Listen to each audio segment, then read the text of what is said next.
फिर election petition file करनी पड़ती है। तो अदालत में जाएंगे तो कहेंगे सब आप देखिए, अब तो चुनाव के रिजल्ट आ गए, अब जाके इलेक्शन पिटीशन करिए।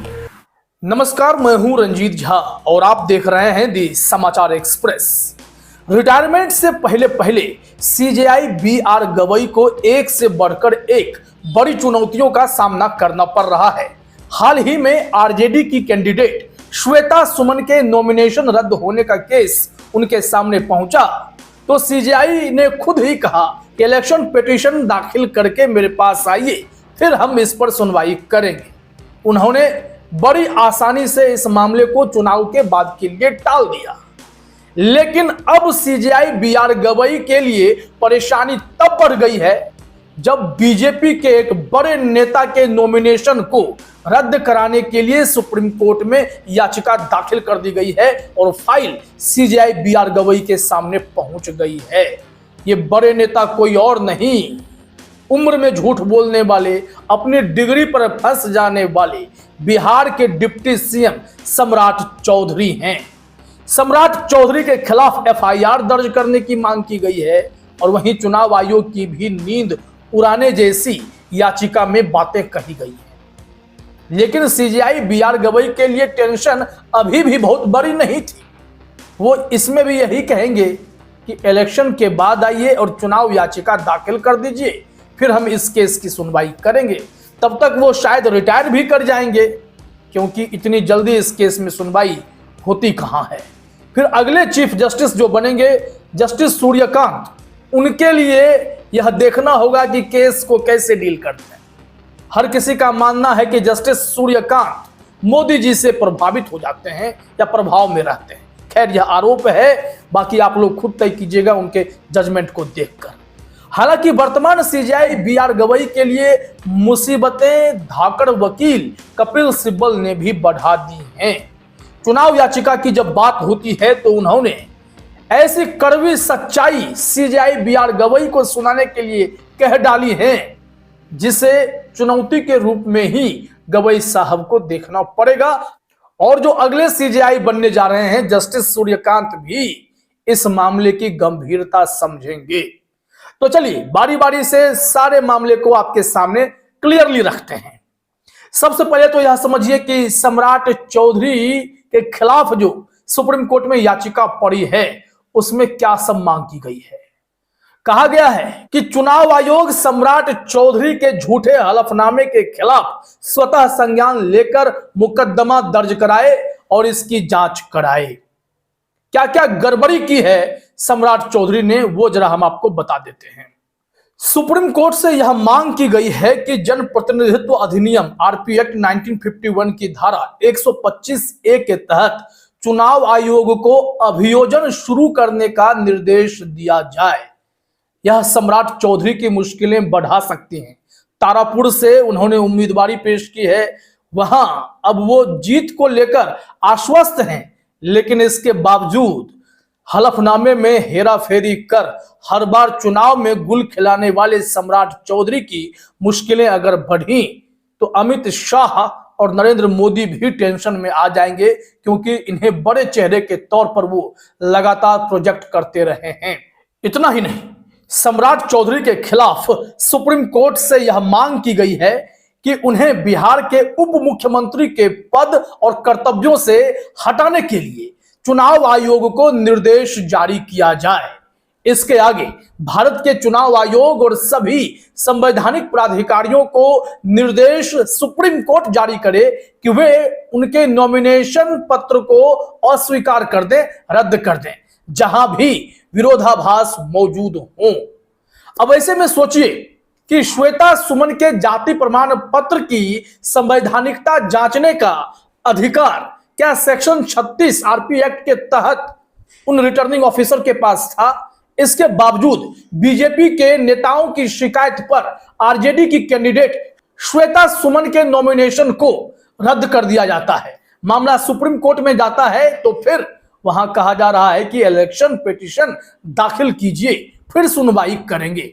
लेकिन अब सम्राट चौधरी का भी केस पहुंच गया है, जिसने सीजेआई बी.आर. गवई की भी टेंशन बढ़ा दी है कि कैसे इस मामले को वो हैंडल करेंगे। यहां समझने वाली बात यह है कि उस याचिका में आरोप ही ऐसे ऐसे सम्राट चौधरी पर लगाए गए हैं जिसे सुप्रीम कोर्ट आसानी से इग्नोर तक नहीं कर पाएगा। याचिका में कहा गया है कि सम्राट चौधरी ने उम्मीदवार के तौर पर विरोधाभासी जन्म तिथियों और उम्र के साथ साथ कई एफिडेविट दाखिल किए, जिनमें 1995 में आपराधिक कार्यवाही के लिए 15 साल का खुद को बता दिया ताकि वो बच जाएं। फिर जब उसके बाद चुनाव हुआ तो 5 साल के भीतर उनकी उम्र 10 साल बढ़ गई। उन्होंने अपनी उम्र 25 साल बता दी और एफिडेविट लगा दिया। इतने में ही वो नहीं रुके थे। 2020 और 2025 के चुनावी हलफनामे में भी उनकी उम्र को लेकर सवाल खड़े होते दिखे। इन सब को बड़ा मुद्दा बनाकर सुप्रीम कोर्ट में याचिका लगाई गई है। तर्क के तौर पर सुप्रीम कोर्ट के फैसले का ही हवाला दिया गया है। 2002 में सुप्रीम कोर्ट के फैसले में स्कूल में प्रवेश और बिहार बोर्ड के दस्तावेज दिखाए गए थे, जिसमें विसंगतियां पाई गई, जिससे यह साबित हो गया था कि उम्मीदवार ने 1999 के नामांकन के समय अपनी उम्र गलत बताई थी। वे 25 साल के उस हिसाब से तो नहीं थे, जिसके चलते तब अदालत ने 1/5/1981 को सही जन्मतिथि के रूप में स्वीकार किया और फिर सम्राट चौधरी के चुनाव को ही रद्द कर दिया था। याचिका में यह कहा गया है कि सुप्रीम कोर्ट के 2002 के ऑर्डर के बावजूद भी सम्राट चौधरी अलग अलग चुनाव में अलग अलग एफिडेविट डालकर अपने उम्र में हेराफेरी करते रहते हैं। यह झूठा हलफनामा देना सीरियस ऑफेंस सुप्रीम कोर्ट ने माना है। तो ऐसे में उन पर कड़ी कार्रवाई होनी चाहिए, उनके खिलाफ एफआईआर दर्ज होना चाहिए। उन्हें डिप्टी सीएम बने रहने का कोई हक नहीं है। याचिका में यह भी कहा गया है कि 2020 और 2025 में वे उच्च सार्वजनिक पदों पर तैनात हैं, फिर भी चुनाव आयोग उन पर कभी कोई कार्रवाई नहीं करता है। आखिर क्यों? चुनाव आयोग को बड़ा और कड़ा निर्देश दिया जाए। याचिका में सम्राट चौधरी के नामों को लेकर भी ध्यान आकर्षित किया गया है कि जानबूझकर ये व्यक्तिगत पहचान में हेरफेर करते हैं। उम्मीदवार के नामांकन पत्र दाखिल करते समय 4 अलग अलग पहचानों राकेश कुमार, सम्राट चौधरी और सम्राट चंद्र मौर्य का इस्तेमाल किया, जो चुनावी और कानूनी जांच से बचने के लिए जानबूझकर व्यक्तिगत पहचान में हेरफेर का संकेत देता है। याचिकाकर्ता प्रिया मिश्रा ने वकील नरेंद्र मिश्रा के जरिए सम्राट चौधरी के खिलाफ याचिका सुप्रीम कोर्ट में दायर की है। अब बताइए कि सीजेआई बीआर गवई आरजेडी के कैंडिडेट श्वेता सुमन को तो इलेक्शन पिटीशन दाखिल करने के लिए कह देते हैं, क्या इसमें भी ऐसा ही करेंगे? अगर यहां भी इलेक्शन पिटीशन ही दाखिल करने की बात होगी, तब बारी है कपिल सिब्बल को सुन लेने की। कपिल सिब्बल ने सीजेआई बीआर गवई और होने वाले चीफ जस्टिस सूर्यकांत को भी इशारे में बता दिया है कि आपके यहां इलेक्शन पिटीशन का मजाक बना दिया जाता है। 3 टर्म का चुनाव हो चुका है, इलेक्शन पिटीशन पेंडिंग ही रहता है। जरा सुन लीजिए क्या कह रहे हैं कपिल सिब्बल। कांग्रेस पार्टी के पास ये ऑप्शन है कि वो सुप्रीम कोर्ट जाए। अरे भैया, हम कितने सालों से हम अदालतें जा रहे हैं। अदालत में क्या कल फैसला हो जाएगा? फैसला चुनाव का वो तो 14 तारीख हो जाएगा। तो क्या अदालत का फैसला 14 से पहले हो जाएगा?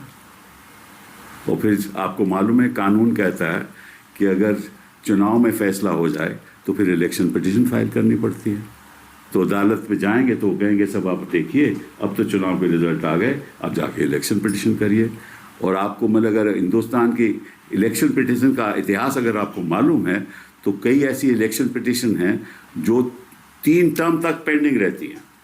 मतलब कि 3 लोकसभा इलेक्शन हो जाए तो पिटीशन अभी तक डिसाइड नहीं होती। आप तो पत्रकार लोग हैं, आपको तो मालूम है।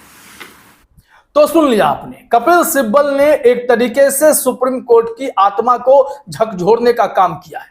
काफी पुराने वकील हैं, वो कई सालों से ऐसे केसेस देख रहे हैं। दरअसल वो पत्रकार के सामने अपनी बातें रख रहे थे। एक पत्रकार ने पूछा, राहुल गांधी इतने सारे डॉक्यूमेंट्स प्रूफ दिखा रहे हैं, चुनाव आयोग के खिलाफ मामला बता रहे हैं, वोट चोरी का भी मामला वो बता रहे हैं, तो फिर सुप्रीम कोर्ट क्यों नहीं जाते? कपिल सिब्बल ने जवाब दिया कि सुप्रीम कोर्ट हम वर्षों से जाते आ रहे हैं, लेकिन क्या हो रहा है? कुछ हुआ क्या? इलेक्शन पिटीशन के तौर पर आने को कहा जाता है, लेकिन तब भी सुनवाई कहां होती है? केस लटकता ही रहता है। क्या यह सुप्रीम कोर्ट के लिए ठीक है?